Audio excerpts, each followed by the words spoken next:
Aujourd'hui, nous allons parler de ces nouvelles. Nous allons voir ce que dit CCO qui confirme une fois encore que l'adoption arrive et qu'ils vont tous se convertir. Et on va aussi voir ce que dit le Fonds monétaire international par rapport aux crypto-monnaies et d'autres nouvelles concernant la blockchain et les crypto-monnaies. Si vous voulez vous aussi en savoir plus, continuez. Ok? Salut! Ici, c'est la chaîne crypto, monnaie et investissement. Et sur cette chaîne, nous parlons de deux thèmes, les crypto-monnaies en général et quelques business en particulier. Alors, si ces deux thèmes vous intéressent, n'hésitez pas à cliquer sur s'abonner, activer la cloche de notification pour ne rien rater, surtout des vidéos d'urgence. Et prenez place car il y a de la place pour tout le monde, y compris vous, quelle que soit votre position géographique. Merci à toi qui es déjà abonné, qui me laisse des commentaires, qui partage mes vidéos. Grâce à votre contribution, nous sommes déjà à plus de 6900 abonnés. Je vous dis merci du soutien. On va dans le but. Mais oui, on n'a pas cliqué sur s'abonner. C'est fait? Ok, c'est parti.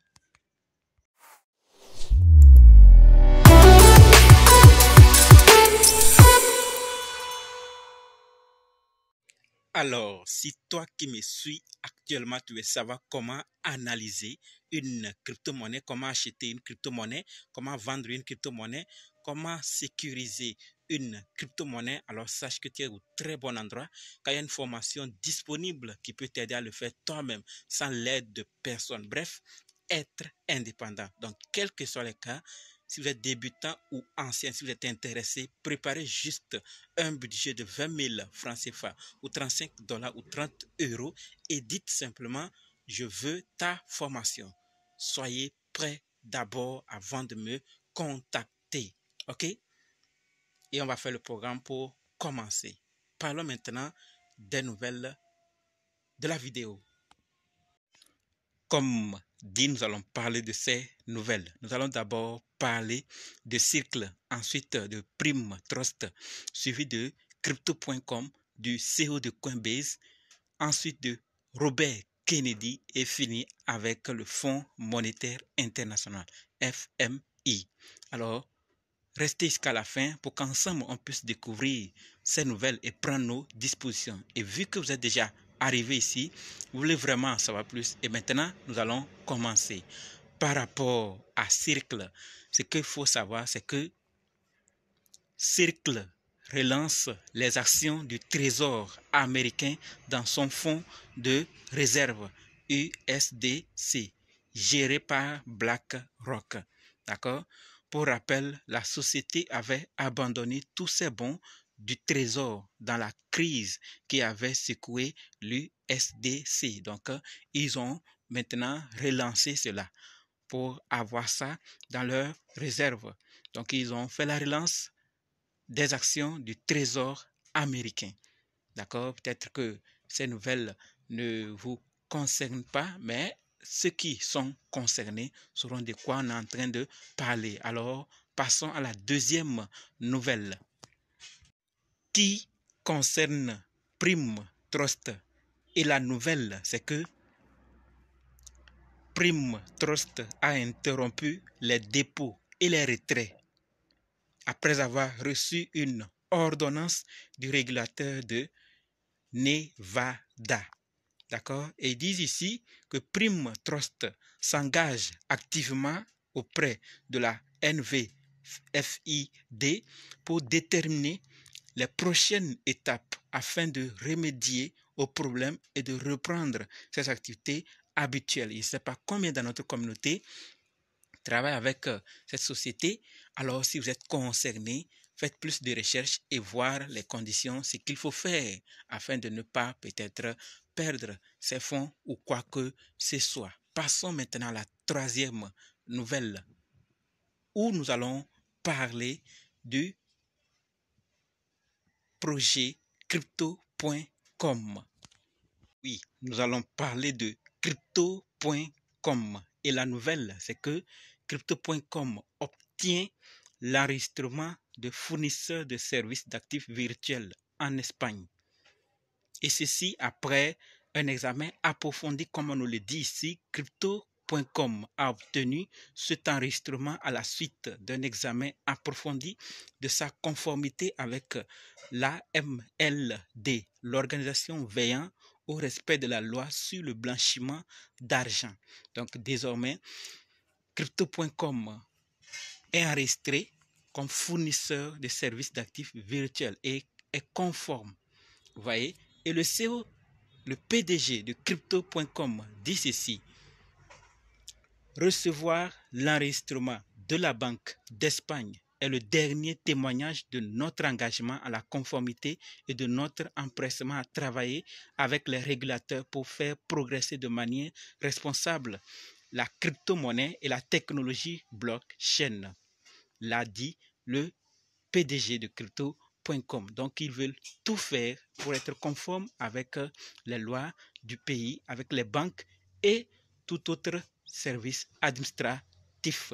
Donc, après que nous sommes informés de cette nouvelle par rapport à Crypto.com, nous allons maintenant passer au CEO de Coinbase.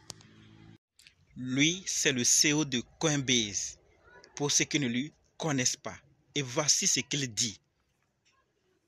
Le CEO de Coinbase, Brian Armstrong, estime que l'élection présidentielle de 2024 aux États-Unis jouera un rôle clé dans la réglementation des crypto-monnaies. Et ce n'est pas tout. Il dit qu'il est en quelque sorte politiquement impopulaire d'être anti-crypto en ce moment.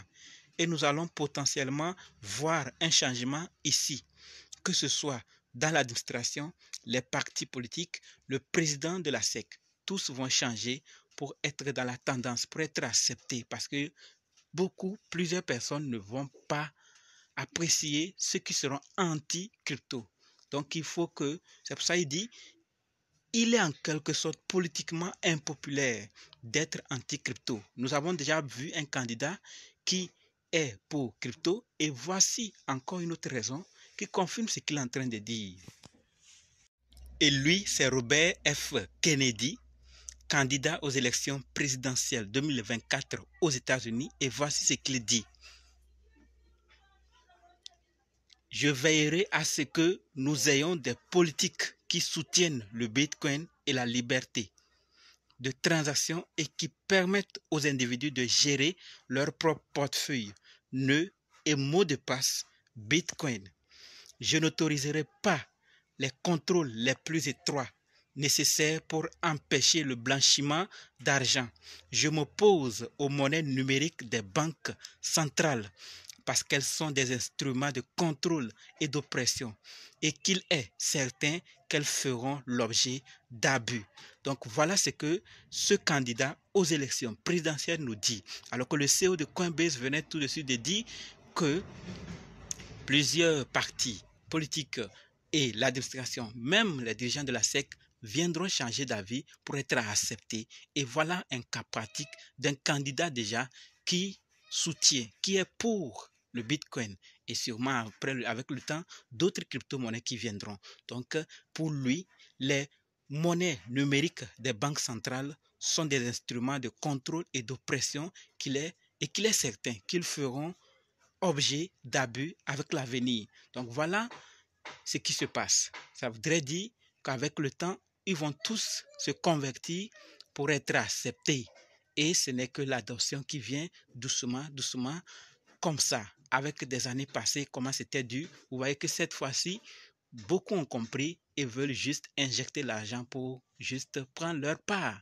Donc voilà ce que je voulais dire par rapport à cela. Donc on est en train d'arriver aussi à l'adoption comme ça et plusieurs se convertiront avec le temps. Nous avons vu le CEO de BlackRock qui, après année, a changé d'idée. Ils viendront le faire tous comme ça. Ça a été toujours comme ça au début, mais avec le temps, ça devient une réalité, une chose acceptée. Voilà ce que je voulais partager. Que pensez-vous par rapport à cela? Maintenant, parlons du Fonds monétaire international. Fonds monétaire international, de son côté, estime que l'interdiction de la crypto-monnaie pourrait ne pas être efficace à long terme. Ça ne va pas bien agir, ça ne va pas bien marcher à long terme. Et si c'est le cas, qu'est-ce qui pourrait marcher à long terme. Soit ils préparent quelque chose qui pourrait marcher à long terme, soit ils ont compris que les interdictions n'arrangeront personne et qu'il faut juste s'adapter et faire partager, prendre sa part du gâteau. Tout compte fait, l'avenir va nous confirmer ce qu'ils vont faire. Soit accepter, soit toujours interdit, mais avec d'autres moyens, sans forcément utiliser ce qu'ils utilisent actuellement. L'avenir va nous confirmer et sûrement vous aussi, vous avez des avis par rapport à cela. Je vous attends dans les commentaires. Et maintenant, on se donne rendez-vous dans d'autres vidéos et dans les commentaires. Surtout, n'oubliez pas de nous rejoindre sur Telegram, WhatsApp, Facebook. Les liens sont dans la description. Et pour ceux qui sont prêts pour la formation, dites simplement « Je suis prêt », cliquez sur le lien que je vais laisser dans les commentaires ou dans la description et rejoignez-nous, cliquez sur « Formation », suivre formation et nous allons faire le programme pour commencer. OK? Merci.